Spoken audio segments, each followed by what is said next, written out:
This is David Stevens with Fin Wealth Builders, and today is Sunday, August 22nd, 2021. And this is our Monday prep on Sunday afternoon so that we're ready for this new week of trading. And hopefully you're all ready and excited about the opportunities that are coming up. If you've not subscribed to our channel, please subscribe to Fin Wealth Live. That way you can continue getting these videos and ideas that we're trading every day. And let's look at the market on Friday, just to kind of recap a little bit. The Dow Jones is up 0.65%, NASDAQ up 1.19%, and S&P 500 up 0.81%. It was a really strong day after a pullback earlier in the week. It just seems like we do this over and over again. And when we look in the charts, we'll give you an idea of what we're seeing and what we're looking for this week. So you look at the FANG stocks, you look at the overall market on the heat map here, it was really strong.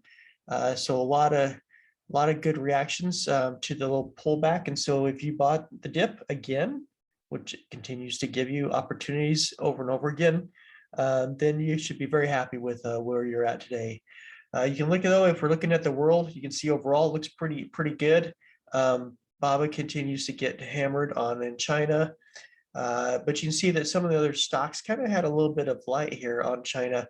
This might, might guess a small mix of whether we're going to go up higher or lower. It's kind of difficult looking at China right now because China's a little bit mixed, so that could affect us a little bit. Could see a slight pullback maybe on a Monday and then a bit rally up. Just kind of depends if there's any additional news as well that comes out. But looking on Friday, the on the scanner, FLGC was our scan of the day. You can see here that the low was just around. Just real quick, just around under $9, and the high was just close to $13. So a good run up.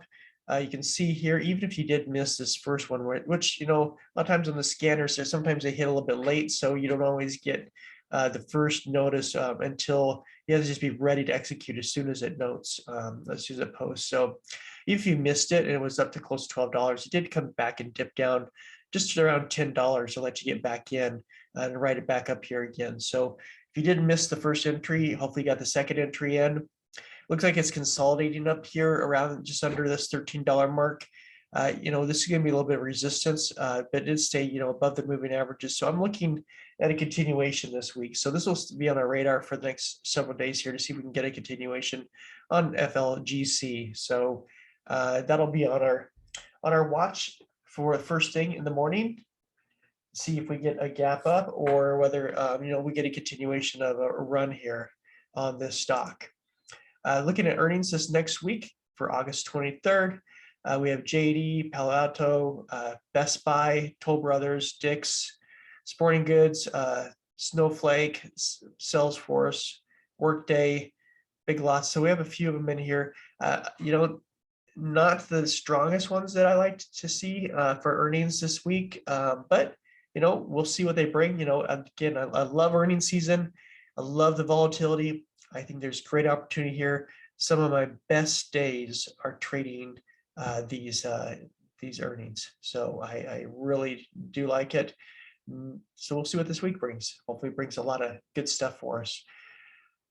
So for Monday, though, the focus will be on JD before the open. So I'll be looking at pre-market. And then after close, there'll be Palo Alto, as will be my biggest focus. My biggest day that I'm looking forward to is Wednesday.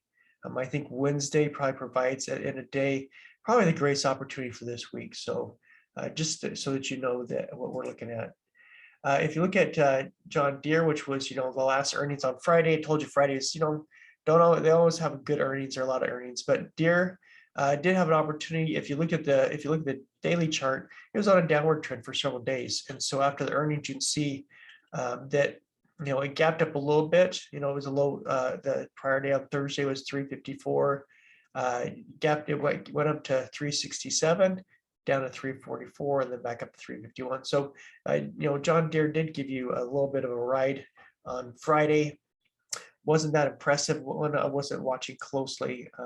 Target I did, though. Target I looked at and bought pre-market. So this one was a really good one, at least for me. The low was 245, a high of 253 or almost 254. So this was a good run, but then just kind of flattened out for the day. I mean, most of the afternoon was pretty much dead. I mean, the greatest run was actually pre-market for me, pre-market, and then towards the last hour of the day. Looking at BLL, this one, it gives us a multi-day trade. Came on a radar. Hopefully, you've been getting a little bit of this as well. You'll see on Thursday, it was 89. It was about 89, 90 up to 93. So, not huge runs, but for the price of stock, it's pretty good. And then Friday, it was a continuation from that 92.16 up to 95. So 94.89. So, that's all you need is, it's better and a lot safer to be trading a trend and a continuation pattern in my book, to trade that than it is, heavy volatility, up and down. This stair stepping is, an easy trade. And hopefully it is for you as well. So Macy, we kind of watched for a few days as well. You see here, it went up to 22.63, back down to 21, back up to 22. I scalped a little of this, not a whole lot. I just caught, I saw the downward movement. I caught this a little bit, and then I didn't stay in it all day. I mean, I could have got a little bit more, but I had too many stocks I was watching, so thought I'd just come and scalp it off the dip. And that was pretty much it. That's all that I did with Kohl's as well. Just caught the dip, and then that was it. But I should have stayed in on Kohl's because it went up a lot further. I mean, I could have got to 57.43, but wasn't trying to be greedy. Really, on Fridays usually are really slow. So I try to have other projects I can work on or helping others. And so that's what I was doing on Friday. Tesla gave us a little run at the beginning, and that was pretty much, close to it. I mean, it was pretty tight after that, but 671, 73 up to 692. So that was where your big hit was. And then it kind of consolidated, kind of melted away. I tried to get into Tesla later in the day, but I wasn't willing to just spend the time on it. Friday afternoons are a good time to break away. If you had a good week, which I had a really good week, a good time to break away and do some other things. So NVIDIA continued, it had a nice dip. It had a huge climb, nice dip, and back up to climbing again. So this one I'm going to be looking at on Monday as well. You can see here we went from 197 to 208, looking for continuation up, back up from 208. This is a good one to watch. This is on the top of my list on Monday as well. So looking at NVIDIA for continuation up north. Moderna had a nice big pullback, continued to pull back and just grind south. And so I've been watching it to try to see it pull back up and try to recover. It did a little bit of that from 369 up to 8387. So I did do that on Friday. It's consolidating under, on a 5-minute, it's sitting under this 200. So I'm looking on Monday to see if this can break out that 200 level and back above that moving average and see if we can get a continuation on this one. This is one of those ones in the groups of, Moderna and NVAX and BNTX that just, all these stocks are kind of following along with each other. So I keep them all to kind of group together. And that way I know if one's moving, I got to look at the others because more likely they're moving as well with it.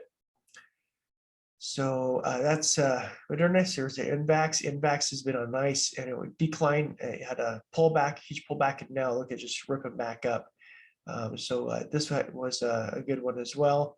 217 to 231. Can't complain about that. It's nice. And BNTX, told you these are my new Teslas. We talked about this, so over a week ago. These continue to remain to be my Teslas. Because Tesla just kind of mellowed out a little bit. These have been huge volatile stocks and just really ripping. So these are good ones as well. You can see low here, 330.96 up to 356.650. So huge moves. These continue to be on my trading list and continue to trade these ones I'm watching, pre-market. Some of these move pre-market, and pre-market's a whole other strategy.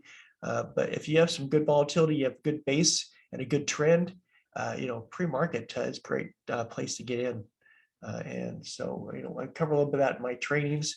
But this is another one we're going to be watching and have continued to watch for several weeks now and traded. So the dollar's pulling back a little bit, still in that 93 range. So just kind of keep an eye on that. The VIX had that big climb, which gave us that pullback. Since then, you can see it's declining back here just under 20. It's under 19 now. So we want to see it under that 19 to 16 is ideal for the market to continue going up. So on Monday, I'm looking for the SPY to creep up here if this stays at 19. If it gets above there and pops back up again, we're probably going to have a pullback again of the SPY. But otherwise, I think, still looking bullish. So let's cover the SPY.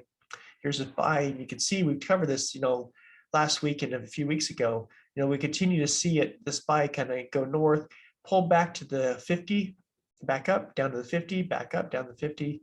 So you can see here, it just, continues to be very consistent in that 50 mark. So as it pulled back here last week, you can see here that, it pulled back and then just continued up. And so that's where we're looking at, this to continue up here to break through the 447 and to go towards 450. So we're looking to see if it doesn't, then it could do what it did here, pull back up, failed at resistance and pull back down to 50. But in this case, it pulled back up and went back up north. We'll have to watch it because if it does break below that 50, it'll make me a little nervous that maybe we're going down and having a bigger correction. Triple Qs hovered right up there under resistance. So let's see if it can break through that to level 368 level and continue north towards 369 or higher. Or if we're going to get a pullback here or consolidation. You see this been consolidating kind of really in that range. So we'll keep an eye on that. Semiconductors pull back. We got support right here on the 100, and then it'll bounce back up right underneath the 50. So we'll see if we can get it back above that 50 and start to move back to highs again. Dow Jones had a pullback here, stayed above the 50 here. You can see it's moving back up towards the 20. So we'll see if that can continue that momentum northbound in IWM. So the Russell, you can see here, we had a little bit of pullback and now it's coming back up. We had a little bit of resistance. It'll hit around 215.67 and then up to 16 and then see if we can break north of that. Gold had this nice pullback almost down here to around the 1700 level, back up to the 18. We need to break through this 1800 and then 1830. So we'll see what it can do, but gold did a nice little quick pickup and from that pullback. Silver, same thing, bounced up, although silver's retracing back down. We talk about retracing in here, and I'm a little bit concerned. There still could be a lot of weakness here. I'm just looking at the chart here. You see here with this pullback, found support, rip back up, pull back down. So we're like right above here where you either have a chance to bounce here or break through and possibly come right back down to 2285. So we're going to keep a close eye on that. Bitcoin's rallying up. I mean, I thought this would, it came up. You can see here it came out and found resistance, checked back in on our support line that we had in here, and then just ripped up again to the next level. And it stayed above that 20 and continues to climb up there. Hit resistance again around this 49,000. If it can break that, we got a level clear up here. See this breakdown candle. So we got a level clear up here at 5670 or 50, almost 57,000. So I'm going to be looking at an entry here. If this breaks this line here, this is a nice long ride to ride on Bitcoin. So we'll be adding more to that. Ethereum. Nice consolidation here. Just looking for it to break out so we can kind of break back up towards this high here. So, and the same with I did have this as Doge. Let me change it back to Doge here real quick. So Doge, you can see here with the lines here, you can see here we had resistance here and consolidating here. We broke below the moving average on the 20. That's not good. We might be coming back here to the 50 down here around 3770. So we'll keep an eye on this one. I'm not in Doge anymore. I was in there for a long time, traded back and forth, kind of moved over to XRP and Ethereum and Bitcoin more with their rally. They seem like they had a stronger momentum. So we're going to keep on that, but that's kind of what we're looking at for cryptos and for stocks, and we'll be looking for that small cap 2 scan in the morning as well. So keep your eyes on the scanner, keep your eyes on the stocks that you're doing, and make sure you're locking in profits. And if you see that SPY start pulling back or the VIX climbing over 20, just know you could have a pullback here. So it's always good to have those up and loaded so you can see what's going on. That's our list for this week so far. We'll continue bringing you videos throughout the week. Everybody out there, trade safe and enjoy the rest of your weekend.